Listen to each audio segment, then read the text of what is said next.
Welcome to This Week in Location-Based Marketing, the most trusted podcast dedicated to the new business of location.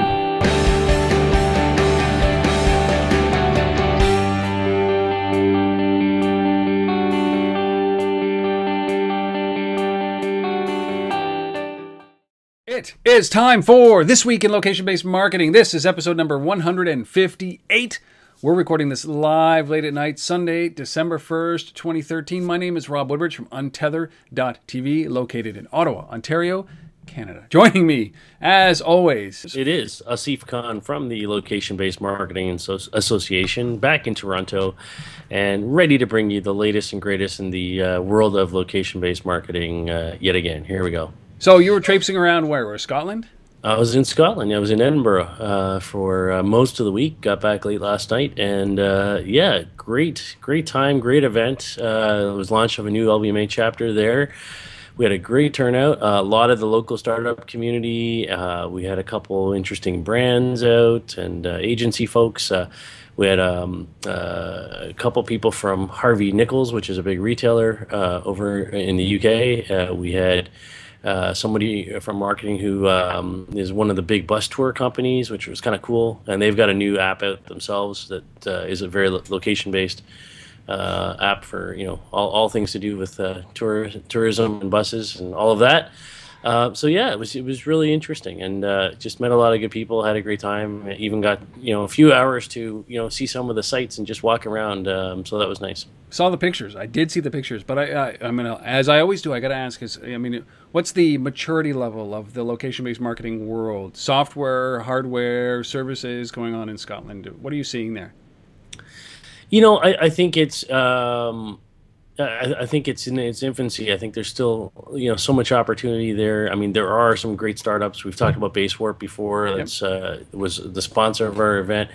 There's, you know, I would say the most mature startup, you could call it, is a well-known company now called Skyscanner, which is a big flight app company, and like they've just gone from, like, you know, 5 people in a university, you know, offshoot to, I don't know how many they got now, but like probably 500. So they, you know, they've done really well in that space.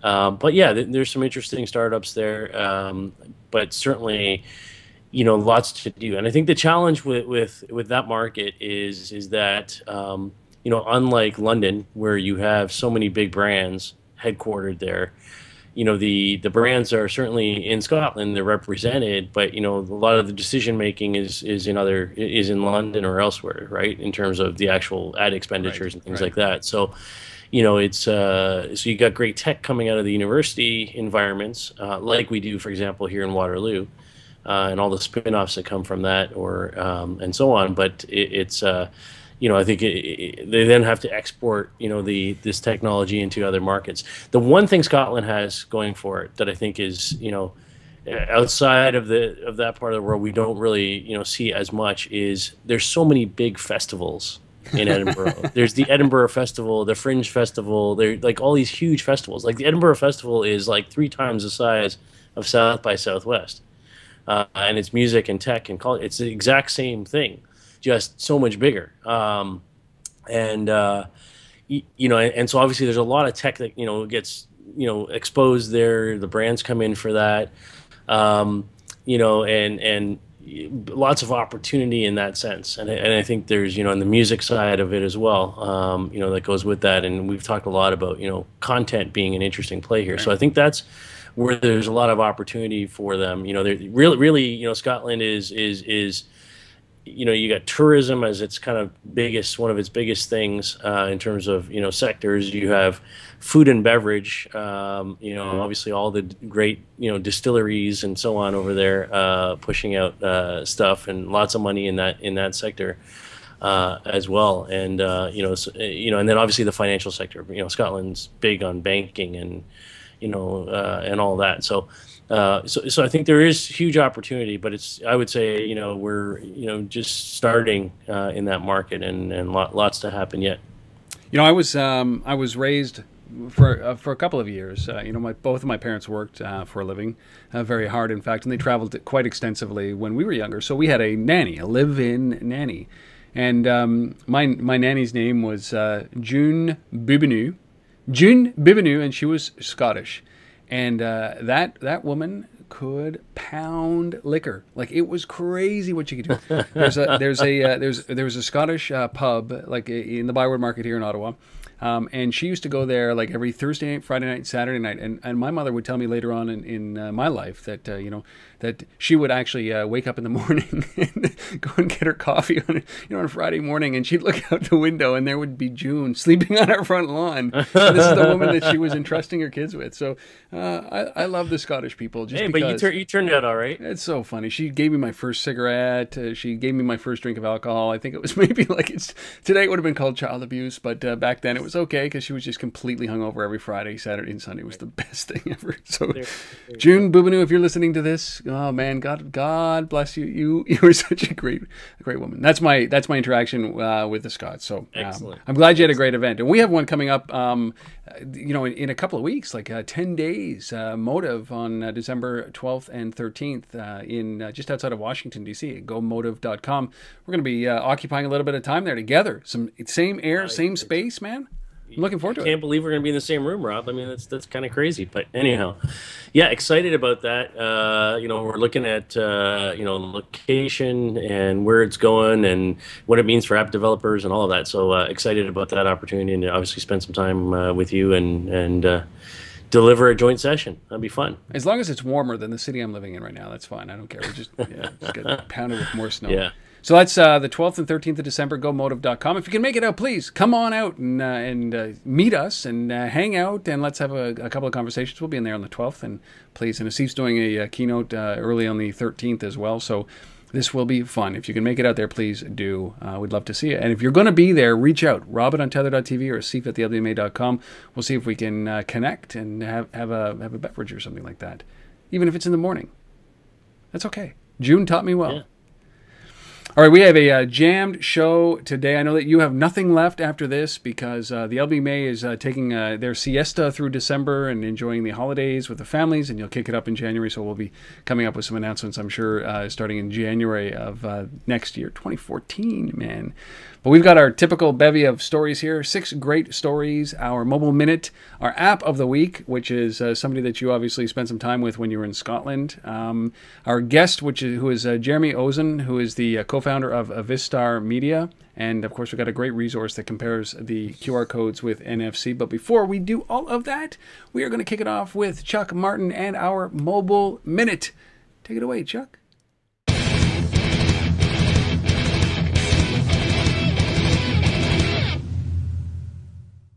Welcome back to another Mobile Minute. Clearly, there is a huge difference between the way we use the PC and the way we use mobile to shop, right? Yes. Again, some more new research. Because the holidays are coming, we're getting so much research. It's quite amazing. A company called Millward Brown Digital, the digital version of Millward Brown, based out of Boston, they found that the majority, 60% of mobile consumers conduct research by mobile before they even leave their house. And when you look at PC shopping being heavily oriented around research and consideration, most of it is transactional in nature. And what they found was that 50%, these are of mobile shoppers, 50% found store information, 48% compared prices, 46% made a purchase, 44% reviewed a product description, 43% checked the status of an order, 39% looked for coupons, and 32% checked to see if an item is in stock at a specific store. So they're really looking at involved in the transaction, the commerce transaction using the mobile device. So for the shopping season, it's not going to be just people going to the store. It's going to be going to the store, but interactively looking for the information that's going to help them make a decision to buy. So how do these poor retailers really begin to understand the consumer's new and twisted path to purchase? Yeah, it's what we call the mobile shopping life cycle. They have to realize that consumers, they don't go shopping anymore. They are shopping. They're always shopping. So they have to be interacting with consumer through the entire cycle of this mobile shopping process. It can't just be when they get to the store. In many cases, when they get to the store, it's too late. And that is Chuck Martin, author of 2 amazing books on the mobile industry. Go pick him up. Just do a Google search for Chuck Martin. You're going to find him everywhere. And I thank him for doing these episodes with me every week. And I thank him for allowing us to use this episode on This Week in Location-Based Marketing. On with the show. You found an app. I did. A single app. It's called SilverIMP, IMP. And this came from my travels this week to Edinburgh. I met this woman named Bonnie Lawson Brown, who is one of the founders of this company, SilverIMP, and an interesting technology. And I got to spend some time with her and kind of understand a little bit about how this thing works. It's not really sort of widely available everywhere around the world yet per se. It's Android. But the concept of what this thing means, I think, is really interesting, and there's some patents pending around it. But really, it's sort of there's the consumer app facing piece of this in terms of social discovery and finding things around you and getting content that makes sense based on your location. But there's also the sort of the business management, retailer merchant management piece of this on the other side, which is a cloud-based piece.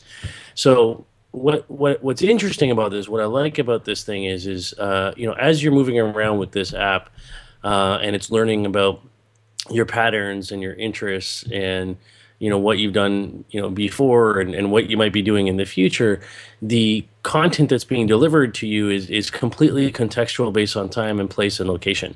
And so it's not, there's content sitting up in the cloud and you come to a certain location and it pulls that content down and it's the same for everybody. It's not at all. It's very much, personalized and unique and relevant to the individual based on all that stuff it's learned in the past, and finding the appropriate content that's sitting up in the cloud, and then on the other side, enabling the merchant or the business who's pushing that content into the cloud to have control and management over that system over there as well. So that sort of two-prong approach, and then the ability to deliver contextual stuff, I found it really interesting. Very cool. It's one of those things that we have a story, our 6th story here, which we're going to be talking about the storefront of the future with Rehabstudio. And I think that as we go through that story, think about what SilverIMP is doing. And my one complaint about what Rehabstudio's storefront of the future is I think something that maybe SilverIMP can actually solve, which is that contextualized piece as well. So if you're interested in that, go to silverimp.co.uk. silverimp.co.uk. I don't know if it's available yet, right? It's going out on Android first. Yes. That's something that we were saying right before we started doing the recording, is that obviously in Europe and in greater parts of Asia, they're releasing Android first and not iPhone first, like it seems like we're doing in North America, iPhone first. That's what you're seeing. That's obviously what you're seeing. Yeah, for sure, absolutely. That's I don't know, there's just a higher density of that there, and I think the other thing too is you still have a fairly good install base, sort of coming from the Nokia culture, right. In Europe in particular, around, the non-iPhone device, as being the first device. So, but yeah, still plenty of iPhones around too, but yeah. Anyhow. Well, and there's statistics that are coming out from Black Friday that they're starting to roll in right now. And of course, you'll be watching this probably on Cyber Monday.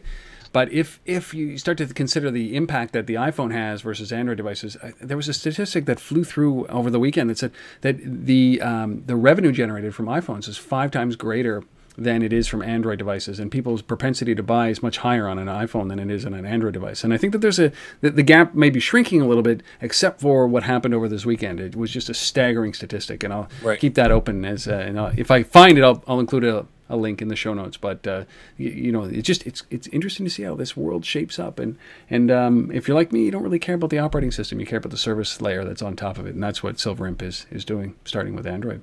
So very cool. silverimp.co.uk. All right, into the stories, man. We're going to jump into our first one because, hey, this is an Ottawa story. Introducing Ottawa Nav, the City of Ottawa mobile app that delivers up-to-the-minute customized traveler information when you need it most. Ottawa Nav provides real-time travel information directly from city officials. So if there's a road closure or event on your route, you'll know about it, helping you make smart decisions while you're driving, cycling, or even walking. If it sounds like a smart traffic app, well, that's only one piece to what Ottawa Nav is growing to become. The driving mode provides verbal information, construction activities, special events, and unplanned situations. The passenger mode presents maps and access to over 200 traffic cameras around the city. By having Ottawa Nav on your smartphone, information you need finds you. You no longer need to search for it. More than an app, it's your traffic management information hub right on your smartphone. Join us throughout the growth of Ottawa Nav. Let us build upon Ottawa being one of the most connected Canadian cities, delivering the most reliable and relevant traveler information to the public.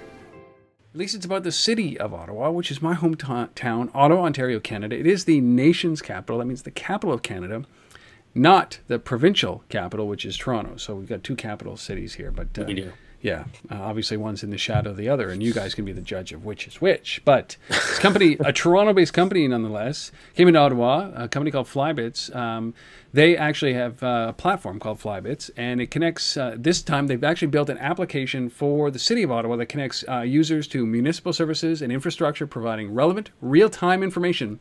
This is real-time information from construction, which is pretty much from, I don't know, they're doing it year-round now. I don't know how they do it, but construction updates, collisions, speed limit notifications, and school zones, and traffic, and directions into a nice little application that's bundled up, and the city is promoting this like stink. And I think that it's actually very interesting that this is something that the city is going after.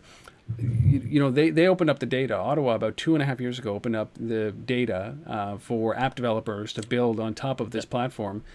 So it had bus routes, it had all of this information. And there's a big hoopla, and it kind of faded down locally. And then this company, Flybits, came in and built this for the city. And it's a link right off of the city's website. It's interesting, although I don't understand why people are still stuck on this traffic thing. Like, there's got to be much more to this than just traffic. That's my view. Yeah, and you know, and I think the traffic is just the easy one to kind of, you know, put in there first, because, you know, that information is readily available, and, you know, there is some utility to it. But you know, as I was reading about this, you know, a bit further, I mean, I was intrigued, but, you know, on the one part of it, which is that the content is different, or the sort of the interface is different based on whether you're the driver of the vehicle or the passenger. Right, and I thought that was kind of interesting to kind of, you know, see that they've taken that approach and that focus on, you know, kind of bringing a different level of content experience based on, you know, what position you were in around that, and you know, it really is, you know, it seems like, just like the SilverIMP thing, it seems to be, you know, kind of looking towards a future of sensing context and what your needs are, and then delivering that into the device, you know, based on that information. And should point out too that this Flybits company, which is here in Toronto, is a spin-off from Ryerson University, right, as well. So, you know, I think it's, you know, that for me is an important piece too, to see that, you know, these universities are actually spawning companies that are doing real, you know, useful things that are affecting, you know, how we operate and what we're going to do. It's not just, you know, some research project that, you know, ends there, you know, but it's actually something that can be commercialized and make sense. So, you know, I like to see those things happen. You know, here's it's Apple and Android, right? It is, yeah. It's both. It's cross-platform. Yeah. Of course, if the city's going to cover it, they have to do that. And, you know, it's interesting that we're in Ottawa and they're in Toronto and there's no BlackBerry coverage. But yeah, that's another story. Now, have you? I mean, being there, have you seen this thing or seen any promotion for it yourself? No, the city's notorious for not being very good marketers unto themselves.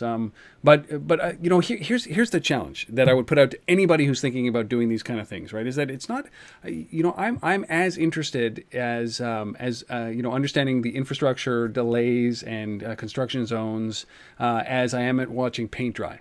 Like, this is not a criticism of this, right? And I think, but this might be a challenge for Ryerson. It might be a challenge for Flybits, who I hope to sit down and have a conversation with, and maybe you can go out and visit them in Toronto as well. But here's the challenge: is that I don't care about traffic. I don't care about construction. I don't care about school zones. I don't care about any of that stuff. What I care about is getting from A to B the fastest way possible, right? So, you know, it's not about identifying these spots on the map that is a challenge. It's about identifying the ways seamlessly, without me having to tell you, that I get around them and get to where I'm supposed to be going as fast as possible. And I think that right. is what people miss in a lot of these apps, is that they just display the obvious, right? Even Google Maps does it. It's like, hey, red on the highway at rush hour. Well, no kidding. So yeah, so I mean, and the reality is whether it's an app or a website or whatever, same. I think what you're saying, Rob, and I completely agree, is these services are simply taking available data and creating a dashboard effectively for it. But where's the data analysis? Where's the insight that we actually can get from that data? That makes it useful. Where's the outcome? Right. How do we drive from that? Right. So it can't just be some visual representation of the data that's available. Right. Right.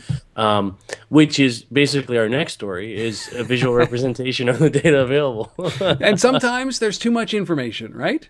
Mm-hmm. Especially for home buyers. Yeah, this is PropertyShark. Go ahead, talk about this, because so toxicity. This company called PropertyShark has put out this kind of data visualization. So like this map of New York City and mapping the toxic sites in New York City, right?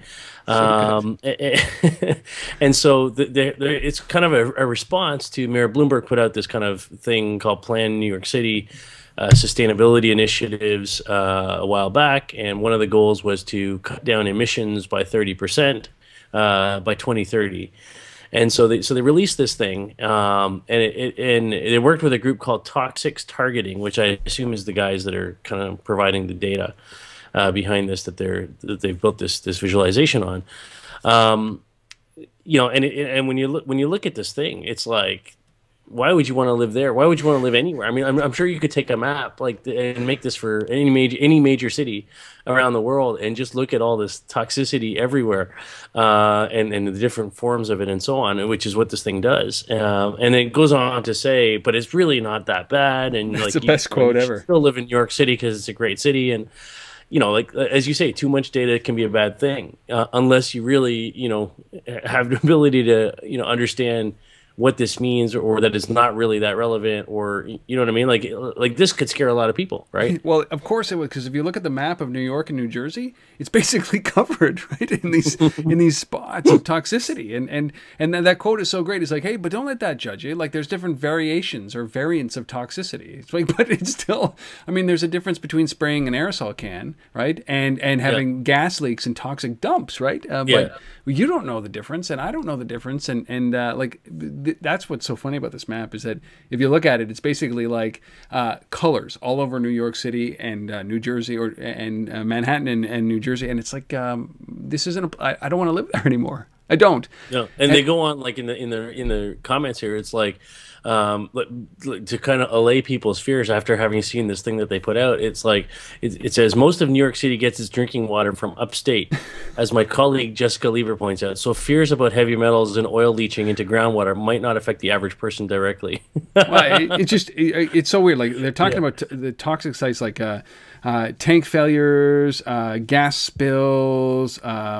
These are like different types of brownfields and solid waste disposal and other toxic, but it's all there, and it's not just the smell coming up from the subway, from the sewer systems. It's just it's pretty funny. But if you're interested, you go to PropertyShark.com and they have a link from their website. But it's how toxic is your city, man? Yeah. Now the real thing would be, like, can we turn some of this stuff into energy, right? Exactly. How much of this toxin can we actually convert into something positive? Like, there was a story, and we'll move on to the next one. But there was a story, like, I think it was 3 or 4 weeks ago, in London, about the subway system and all the heat it generates, right?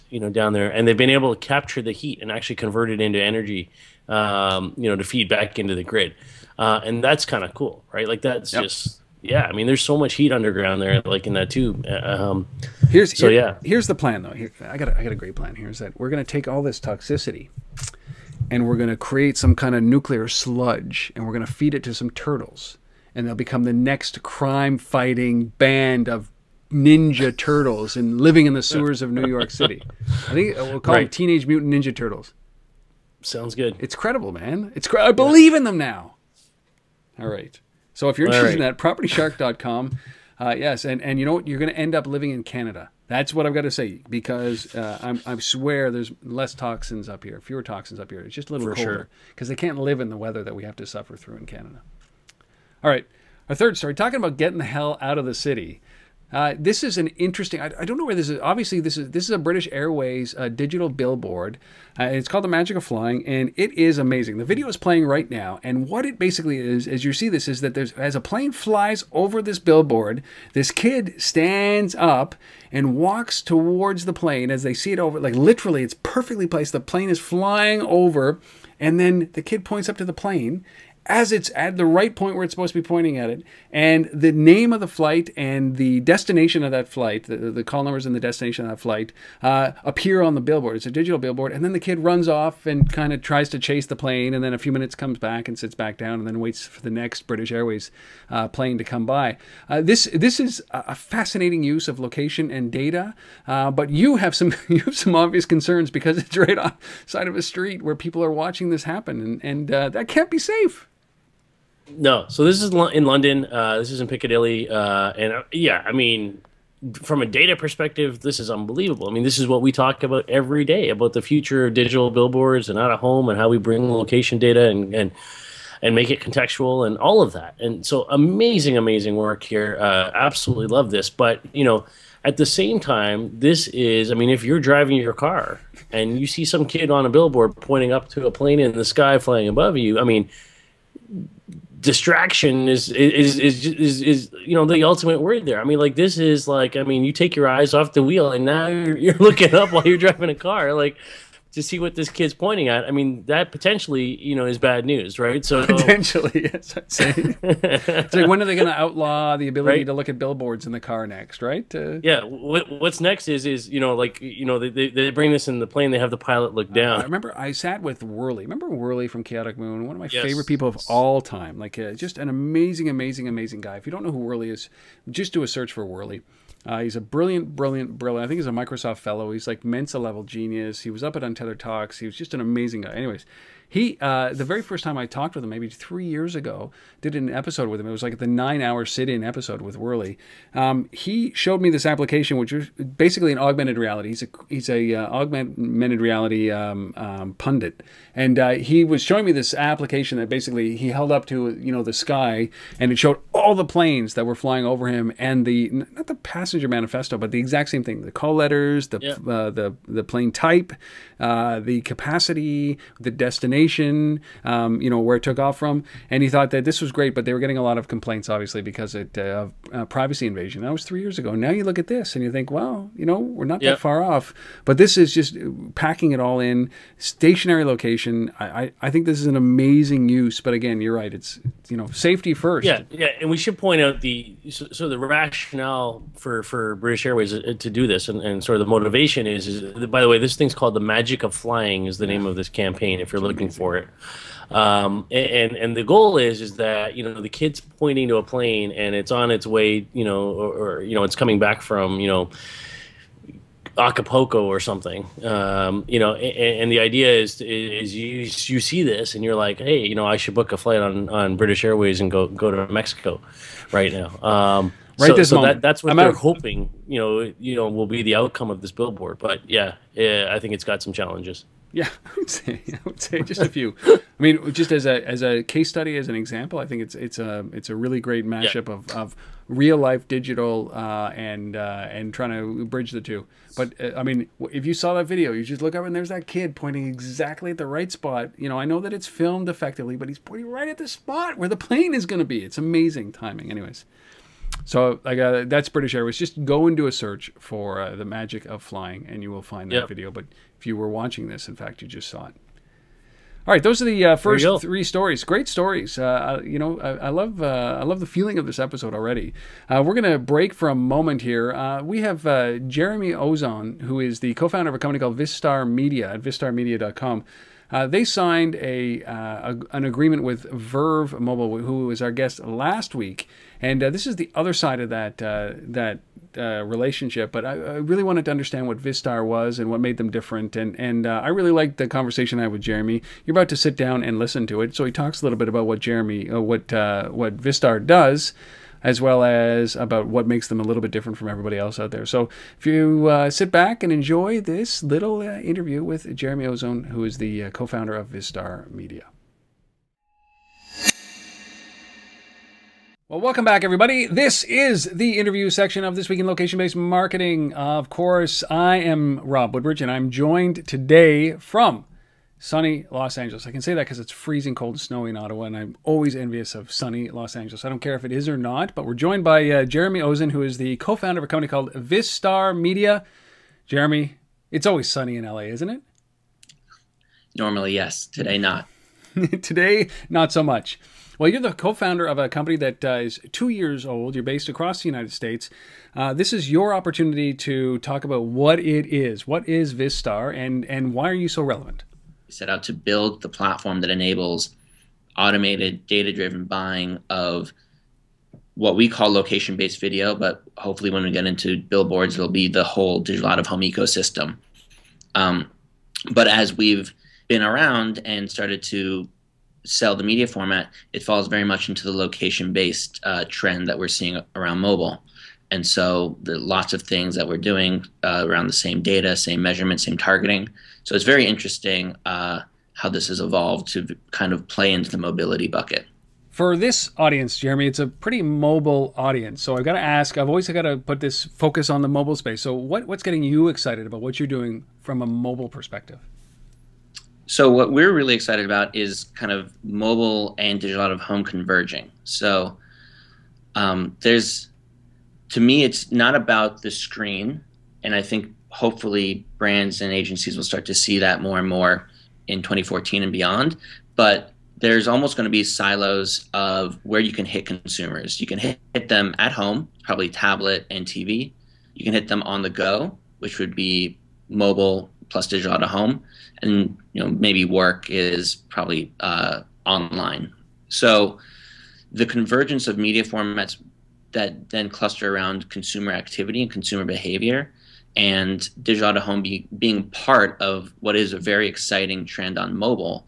That's to me where these things tie together. So the people that are in your audience that pay attention to mobile, and we've had great conversations with mobile buyers, other mobile companies, including Verve, who you spoke with last week, to bring these things together so that there's a kind of a synergy between the two. And I'm speaking with the largest out-of-home media owners at the highest levels. They're seeing that as well. So this convergence is not something that's, it's not a drop in the bucket that's going to go away. This is something that for the people that think they're on the cutting edge of mobile, I would say we're the most cutting edge of mobile, i.e. combining the two media formats. What do you guys do around location-based marketing? You're gathering intel, so to speak, anonymous intel, and influencing buy decisions as a result of these people all of us carrying mobile devices? So the first thing is all of the screens that are installed have very precise latitude, longitude, because as opposed to mobile where people are moving. Sorry, you froze there. Say that again. You said as opposed? As opposed to mobile where everyone's moving around, these screens are actually stuck very much in the ground. So we know exactly the address, exactly the lat long. So the idea then is if you know exactly the address and the lat long of a screen, the question is, and had not been answered until we came along, can you get an idea of the consumers and the audience that visit those locations where those screens exist and use data to drive that decision making? And obviously people having their phones on them, that is where the connection happens. So the idea would be and is knowing the location and knowing the types of people that are there, starting to use data to drive the decision making on which locations to buy at what time. So that's how it plays into location, because the consumer's location matches up with the location of the inventory. And I mean, obviously you're seeing some results, some great results. This is by no means a mature, I made a joke about it before, but this isn't by no means a mature market. This is an emerging market. People are just starting to now get the idea of an inclination to start moving into this space. So you guys have had kind of 2 years of, as you said, cheerleading this industry. And I think that there's many more, right? But you've obviously launched with some customers. I mean, what's the impact been for those guys? Has to be good. Impact for the buyers or the sellers? For both. Like, let's start with the buyers. Like, so, are they getting deals at this moment? Is that what this is about? Deals still in that space? Well, there certainly is more supply than demand. So we built the system to be a full exchange. If there was an increase in demand, prices would go up. So in that respect, I guess you could say there are deals because... But this is the time to start. Like if you're thinking about it, right? Like, because eventually it's just going to get, you know, as you said, inventory will dwindle, right? Yeah. So the big difference, and this is a conversation we had with the media owners for a long time, the big difference between this and display, because everyone is scared of programmatic, it's the race to the bottom. Yeah. There is actually a finite amount of this inventory. And to us, it's all premium. There is nothing below the fold. There's no user-generated content. There's no questionable websites. Why do you consider it premium all? Because you don't have any of the things that are questionable inventory as in online. Right. So Yahoo's homepage is premium. Yep. People might say that Yahoo's 5th page on finance is not premium. No one sees it, and it's got a very small audience. And you've got user-generated content where you might be next to questionable content, right? Is that really media, or is that just the internet throwing up ads all over the place? So the reason we say this is all premium is because you're talking about huge amounts of dollars to install screens in locations that are high traffic and captive audiences. So I like to say in meetings, what mall is not a premium environment? You know, why would you never want to be in a mall? It's not like you're going to be seen next to questionable content. It's a place that people are shopping. Same goes for office buildings, gas stations, gyms, and also, as well as digital billboards. There's nothing questionable about it. So that's why it's all premium. And I would assume that because of what you're doing with the data, you're taking, you know, patterns and habits. Like great video on your website that says, listen, hey, you understand that, you know, if the cell phone owner drops kids near a school, obviously they're more likely to be parents, and then you can start pushing them information based on the things that you're inferring as a result of their travels. So I would assume also that it's premium because of that, right? The message that they're getting in front of them on those screens is of the highest quality based on who they are and what they'd be interested in. Yeah, I mean, that's a layer that we're adding. Yeah. Before we existed, we would have argued the media was premium because it's a full video and, as you know, all the things I mentioned before. But getting on top of it and saying, now you can hit that mom who just dropped off their kids while she's at the gas station, and you know highly likely with 30% odds she's going to go shopping either today or tomorrow. That's all data that exists in this ecosystem of location-based media, and now I can hit them along that path to purchase. So the data is just the next step to make it almost you can't argue with why you should be buying it. You have to start buying it if you're a brand and you're ignoring it at this point. It's funny because that's kind of like this discussion that we went from features, which was, hey, it's a video ad, to actually value creation, right? Which is that it's not just a video ad, it's a video ad targeted to your habits and your patterns, where the ability or the likelihood that you're going to buy has increased. And you must be seeing that now with some of your customers, that obviously people are spending more money or that it's converting higher? Yeah, I mean, we're seeing people that are, first of all, buying the media format that had no rationale or reason to buy it before. Yeah. And we're starting to... You know, we get asked for case studies all the time, unfortunately, because of how new we are selling. We don't have yet, but we'll see that next year. And I'm almost positive you'll see the conversion rates for the targeting, meaning that getting people in stores and actually buying products. I can't see how using data is going to lead to lower conversion rates compared to not untargeted. Yeah, exactly. Exactly. Yeah, putting up an ad, you know, it's at least you're now be able to figure out what works and what doesn't work. Exactly. Where can we send people to go to find out more information about you guys? I think our website is probably the best. We have done I was speaking at the iMedia Breakthrough Summit, so there's a pretty long, maybe 15-minute video there. Michael, my co-founder, spoke at the industry trade event on a panel. There's a 45-minute video of that. That's all from our YouTube. I think that's on our YouTube site. Sure. So if you search for Vistar Media on YouTube, you'll get those two as well. And then all the press on our website is, and that video that you found is, I think you hit all those, you'll hit basically everything there is for us to say or have said at this point.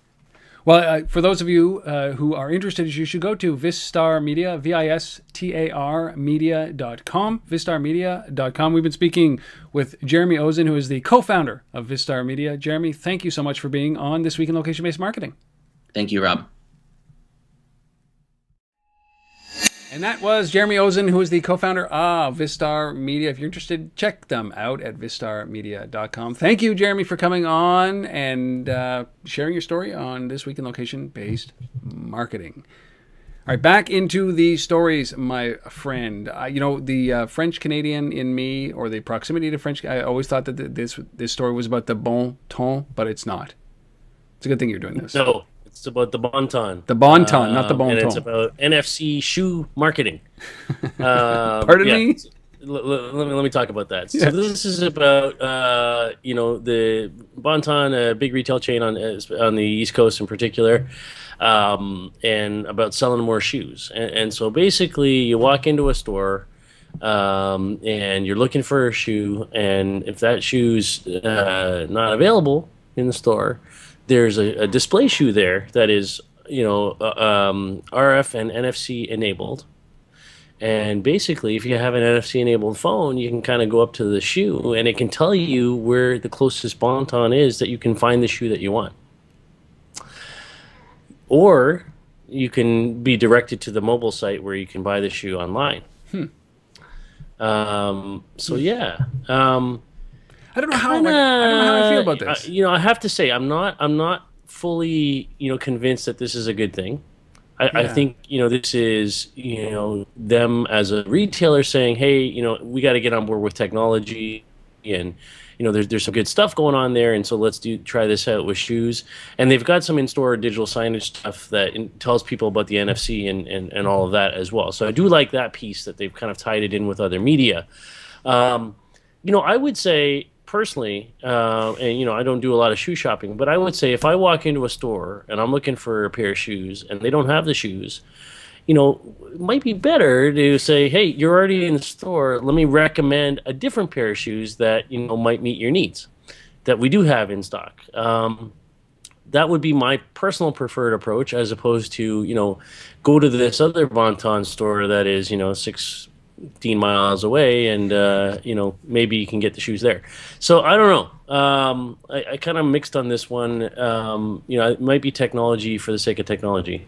Yeah, and that's my feeling, is that you know, maybe the idea is interesting, but they already have their inventory controls, and it's not so hard to talk to a sales rep unless they're trying to get rid of those people and go completely peopleless, which is not the best way to do it.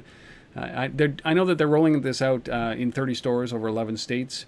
So maybe this is the trial. I'd be interested to see what the conversion rates are on this, and to understand what, you know, what the outcome is, and if they actually were able to keep that client whose shoe was not in the store and actually convert them, right? Because what I like about this is that there are some ways that now, listen, if I have an NFC enabled phone, which we know is less than 15% of the phones that are out there, so the technology is not great. Like low energy Bluetooth would have been better.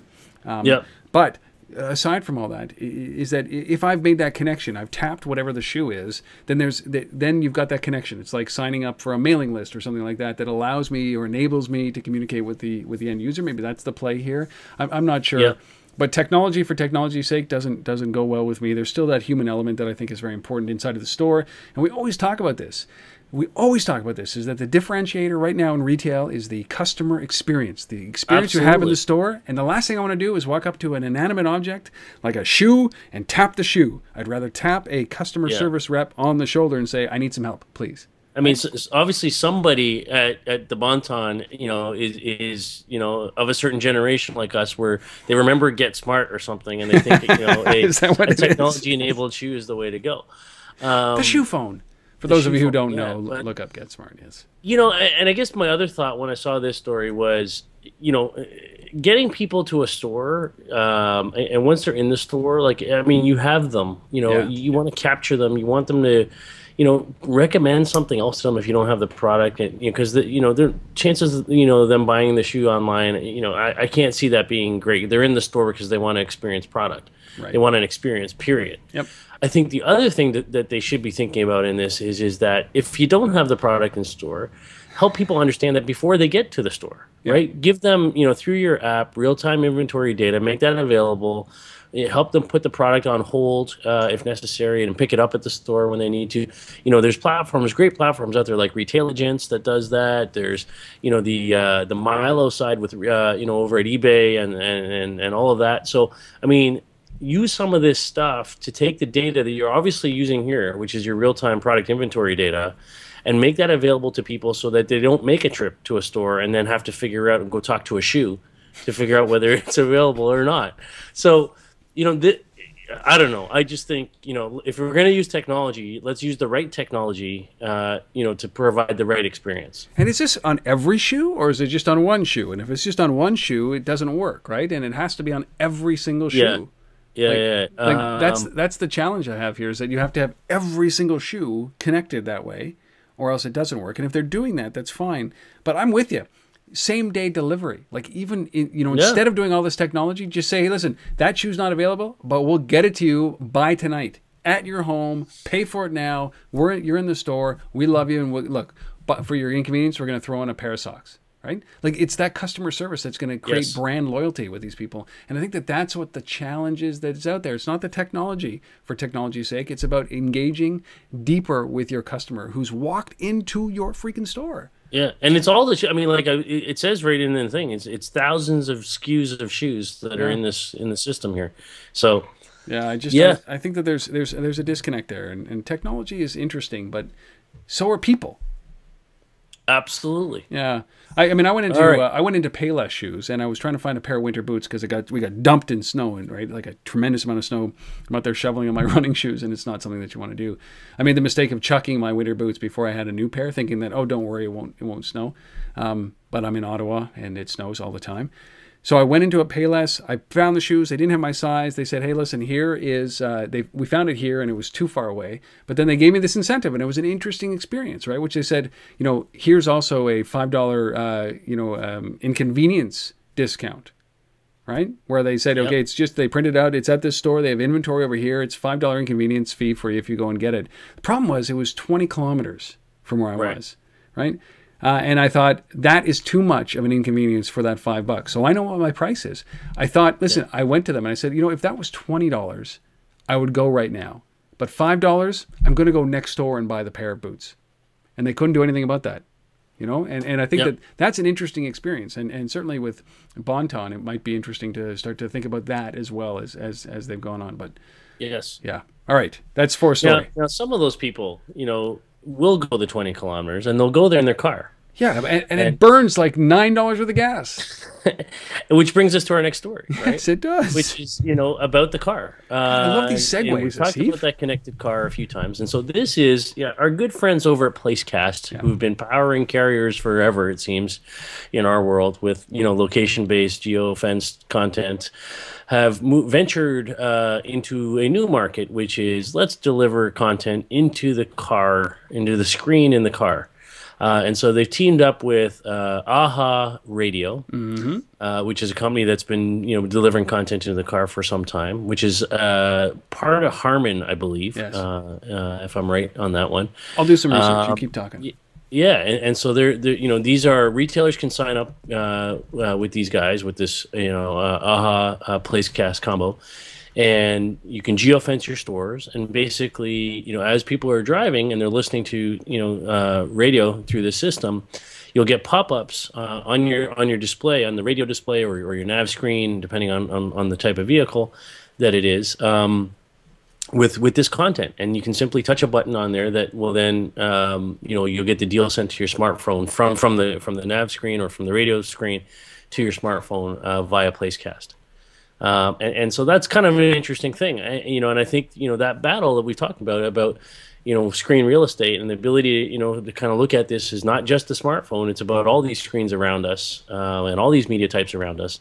You know, this is yet another example of, you know, I think a good, you know, way to look at the future of how we execute around this. It's a dashboard, buddy. I've talked about this all the time. Is the car dashboard. There's a home dashboard, an entertainment dashboard, a kitchen dashboard, a bedroom dashboard, an office dashboard. There's a car dashboard. And what is at the center here? It's not a smart car. It's not a smart TV. It is not a smart fridge. It is not a smart clock. It is a smart phone. You've already got the smarts. Now all you need is the connectivity. You need to be able to bring this device and walk into a spot or sit in a seat and it automatically work on the screen that's in front of you. And that is exactly what these guys did. That's why I am a huge fan of Placecast. I don't like the implementation here. because I feel very strongly that this is a huge play here for Apple and iTunes Radio and Siri or Nuance voice ads. I think this is the perfect place for it, right? Where I can interact. I didn't think very highly of Nuance voice ads, but this in the car, I'm driving down the road, instead of a screen popping up that says I have to actually physically move my hand to touch the screen to say I like that. What I would love to be able to do is have the voice response say, "Would you like this?" And all I have to do is say yes. Yeah, and it's automatically sent to your phone from there, right? I mean, I so completely close. agree, right? But the concept of how they've taken this data and the content and driving it into the vehicle, awesome. Is genius, right? And Placecast and AHA, congrats guys on pulling this thing off. Now let's just add that extra layer Rob's talking about. Rob's available if you need him for help around this kind of stuff. But let's add that extra layer. Let's build a voice command into this thing and make it all work seamlessly. It's available on about 50 car models right now from 10 major manufacturers, I understand. And probably battle. More to come. This is just such a big battle. The auto is such a huge battle. And I'm reading Gary Vaynerchuk's book, which is Jab, Jab, Jab, Right Hook, which is about social media and providing value. And the one thing that I get out of this huge book, this great book that Gary's writing, slow start, gets much better when he gets into the case studies. But what he talks about is contextualizing everything. We talk about it all the time, and that's what I love about this, is that he talks about not just context like location and time and who you are, but also the platform that you're speaking to. So, he talks about the fact that, listen, Pinterest is a visual medium, and Facebook is a visual medium, and Twitter is a text-based medium, and if you screw that up, you screw up your engagement rates, and the engagement rates are ridiculous when you do it properly. And if you do it improperly, there's no engagement. And here's a perfect example: is that don't make me look at a screen. That's the last thing. Don't make me look at a screen when I'm in a car, because that's illegal for most places, right? I can't look at my smartphone screen. Don't make me do that. So I think that there's just that last piece. Like they're 99.9% the way there. Now they just have to integrate voice, but I really like this, and I like what other companies like Triton Digital are doing along the same lines. A little bit deeper engagement from the radio, simply leveraging the audience base. But I love this on the smartphone, understanding who I am, and what I know, and making sure that all of a sudden that ad is relevant to me. And then for sure, Triton absolutely in this space. Roximity, which is doing same thing, deals into the nav screen in the car. All of these guys. Let's add that little voice piece. Let's bring that into the mix, and then just close it off, like pinch it off. And I think that I like it. So AHA Radio is AHA Radio. Remember the band AHA? Remember that? Yes, I do remember that. One of the very coolest videos of its generation, man. That's it's my generation. So AHA Radio, it is a Harman company, and of course you can go to Placecast.com. Our good friends there. God love what these guys are doing. They're everywhere, and this is it. I love when I'm right. The one time I can say that is like the battle for the dashboard, buddy. This is it. We're witnessing it right now. Yeah.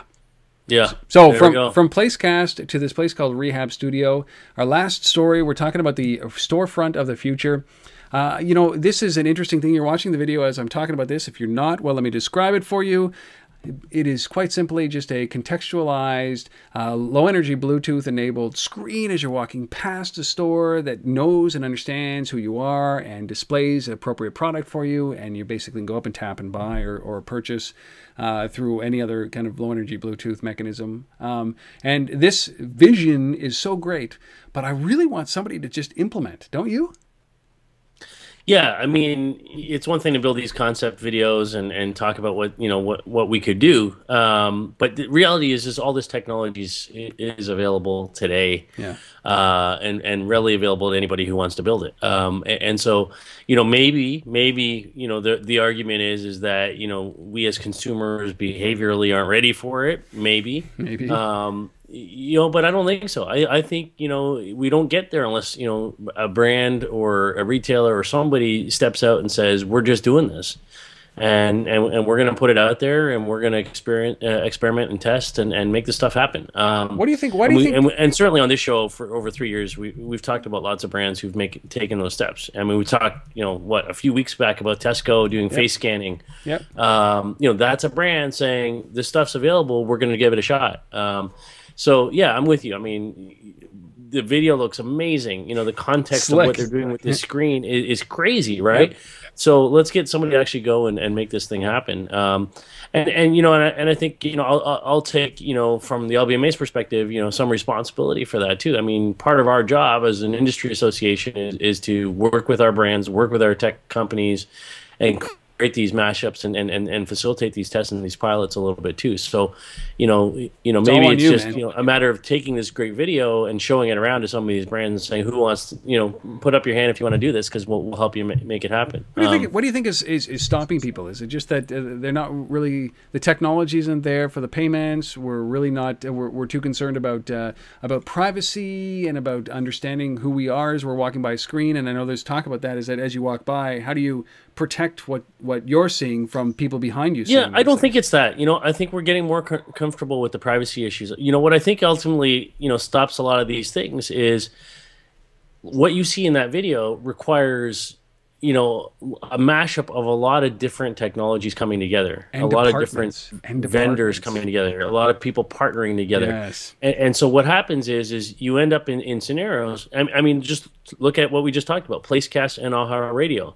There's still a piece missing, right? Nuance, the Siri, whatever, the voice piece is not there. And so in order to execute on this kind of full vision, which is what you see in the video here, there's really probably 4 or 5, partners plus the brands that all have to come together and participate in this. You probably need, the carrier facilitating payments on your bill, as part of that equation over here. Yeah. Right? Because it's sucking data off your phone to drive the context. You need the screen guys that can deliver that. So it is about building that little ecosystem and getting everybody to play nicely together. Otherwise, the costs are just crazy prohibitive and don't work to commercially make this thing work. No, you don't. And there's so many things that need to go into it, right? So, as you've just kind of identified, is that not only carrier billing, and then you also have to understand your purchasing habits and the things that you like and dislike. So you think about like a complete combination of all of your social interactions, scanning of your emails, all your purchases. Remember that company called Blippy? I think they basically uploaded your credit card payments and made recommendations based on your credit card payments. So you or what you bought with your credit card, and so you need all of that. You basically need, up here in Canada, it's the Interac system. It's the Interac company, and it knows every one of your purchases based on what you've used your debit card for. You need all of that data jammed into the phone and easily accessible for this screen to be able to make a recommendation or a purchase for you, a recommendation of a purchase for you.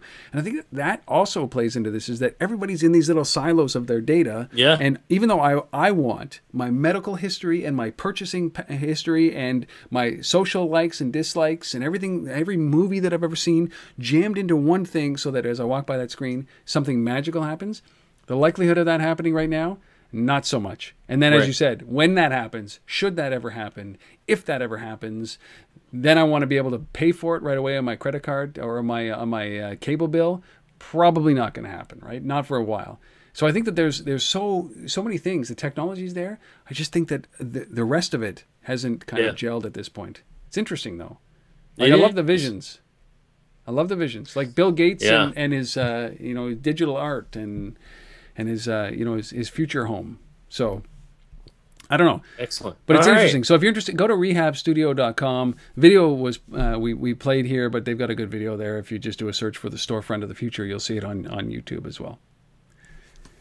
Okay, so 6 stories down. We got our resource left, which is an interesting play. We've talked about it a couple of times here during this episode around comparing QR codes and NFC. And I think this is one of those unique infographics that talks really about this battle. I think it's a battle that's going on between QR codes and NFC, and I don't think it's a real battle anymore because they're two distinct technologies, but it tells you the difference in the players in each one of these things, and it's unique enough. And the statistic that I got out of it was the one that I used already, which was that right now, roughly 15% of the phones that are out there, 290 million phones versus the 1.85 billion worldwide phone shipments that happened in 2013.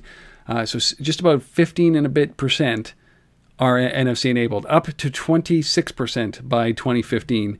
And Apple not playing in this space, which is the biggest thing, focusing on low energy Bluetooth. And I think that those numbers, you start to think about, well, what's the real play here for NFC versus any of the other technologies? But it's fascinating, very in-depth infographic. It's actually very in-depth. Yeah, and the stat on QR codes is interesting too. Only 9% of adults in the U.S. have used a QR code. Yeah. This is in 2012. I mean that's staggering to me that it's so low. Yeah. Well, it's interesting, but yeah, a very good infographic here, kind of putting it all together, defining, starting by defining what NFC and what QR is, and a nice little section on why they think Apple's betting against the industry too. Well, yeah, there's like 5 reasons why Apple's betting against the industry, and I think they could be spot on with this because or they could just be waiting, right? But I think that they're right. Is that we've often talked about the fact that, hey, you know what? Apple already has its closed payment system in iTunes, so why would they need to use NFC for payments? So they must see that as a non-starter. I should mention before we go any further, I don't mean to jump back, but I should say that the credit for that infographic that we just talked about is Kristen Alabin, who is from Launch Squad. So Kristen, if you're listening to this, thank you for sending that my way. And if you have one that is like that out there that you think should be a part of this, please reach out. Send it by email, and if it's relevant to our audience, we will include it. And that's what Kristen did. And I've actually got some interviews that she's lined up for me as well from some of her clients for Untether.tv. So Kristen, thank you. Thank you. Thank you. Thank you. Very good. All right, well, that is it for 158. Asif, enjoy. You guys who are listening, watching, wherever you are, whatever you are doing, please come back next week for 159. And we'll see you then. Take care. Excellent.